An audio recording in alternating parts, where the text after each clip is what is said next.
y a quelques années, les collines de la région de Kimwenza, près de Léopoldville, étaient de vastes étendues herbeuses entrecoupées de galeries forestières. Sur ce plateau dénudé du mont Amba, allaient se dresser bientôt les bâtiments imposants de l'université Lovanium, émanation de l'université catholique de Louvain. En quelques mois, les pelles mécaniques et les bulldozers avaient creusé, nivelé, déplacé des milliers de mètres cubes. Et en janvier 1954, le paysage désertique du mont Amba était transformé en un vaste chantier débordant d'activité.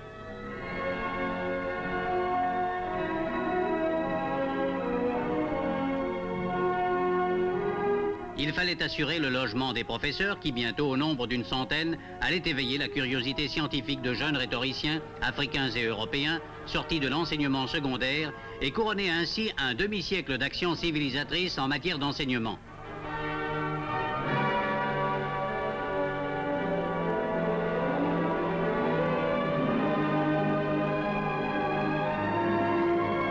Très vite, le mont Amba s'est couvert de coquettes villas où, dans un cadre propice à la méditation, au milieu des fleurs et des pelouses de passe-palom, se déroule harmonieusement la vie de famille des professeurs et de leurs collaborateurs.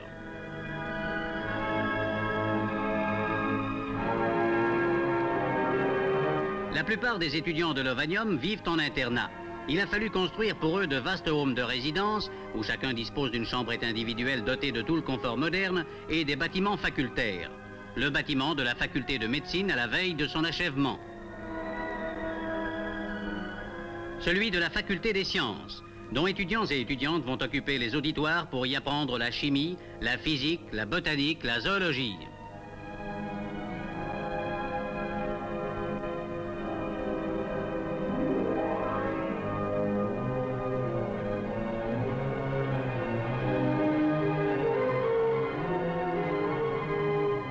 Le professeur de droit fait un cours sur les structures politiques et, comme dans toutes les universités du monde, étudiants et étudiantes suivent la leçon du maître et prennent force note. Toute cette jeunesse fait preuve en général d'une grande application. Elle connaît les responsabilités qu'il lui faudra assumer dans l'Afrique de demain. Ils sont aujourd'hui plusieurs centaines déjà à se répartir entre les diverses facultés et leur nombre croît d'année en année.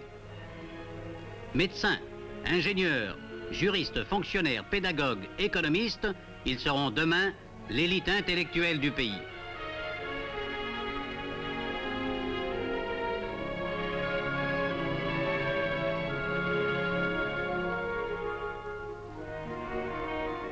Les cours théoriques sont accompagnés d'exercices pratiques dans les laboratoires et dans les séminaires. Nous assistons ici à des démonstrations de conductibilité et de résistance électrique. Le professeur de physique répond aux nombreuses demandes d'explications et nos jeunes universitaires apprennent ainsi à se familiariser avec les techniques scientifiques les plus perfectionnées.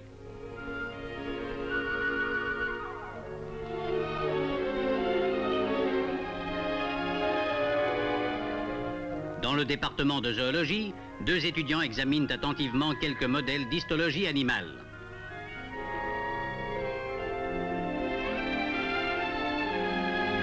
D'autres se livrent à des expériences de chimie. Ainsi, grâce à une sérieuse formation scientifique de base, ces étudiants pourront dans quelques années pratiquer l'art de guérir ou la science de l'ingénieur agronome. Mais des laboratoires ne se conçoivent pas sans des ateliers capables d'entretenir le matériel didactique et l'équipement scientifique. Le personnel africain qui travaille dans ces ateliers s'entend admirablement à manier avec habileté un tour de précision ou une foreuse électrique.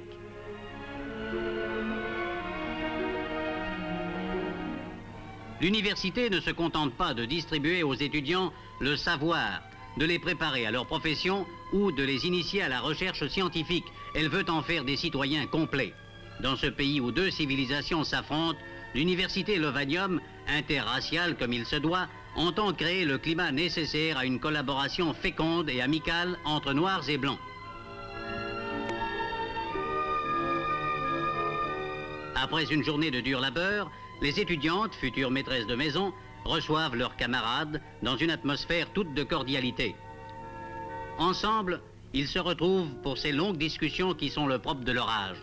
Plus tard, ils se rappelleront ces années de formation intellectuelle et d'enrichissement spirituel qui marqueront dans leurs souvenirs comme les plus belles de leur vie.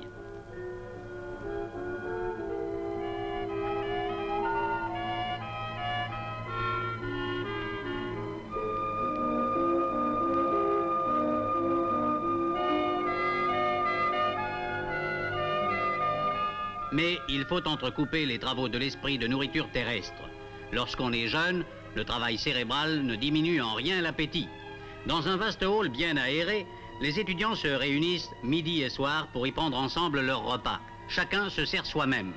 Munis de leur plateau, les étudiants défilent à tour de rôle devant un guichet où ils reçoivent à un prix modique une nourriture saine et substantielle.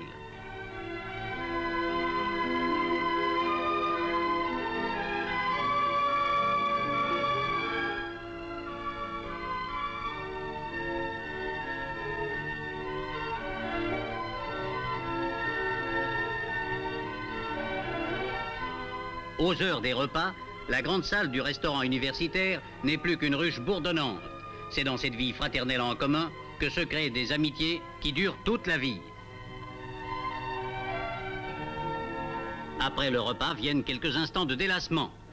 Billard, ping-pong et autres jeux sont mis à la disposition des étudiants. Certaines natures plus calmes préfèrent le jeu de dames avec ses multiples finesses.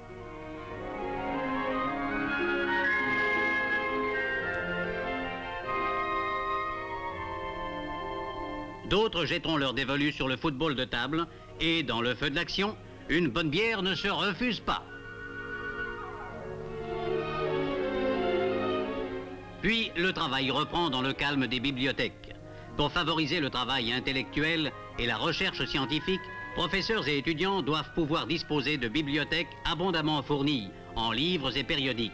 Les encyclopédies et les dictionnaires voisinent avec les traités scientifiques et les recueils de travaux. Autour des tables, étudiants et étudiantes s'entraident à voix basse ou travaillent en silence à la préparation de leurs cours ou à la rédaction de travaux personnels.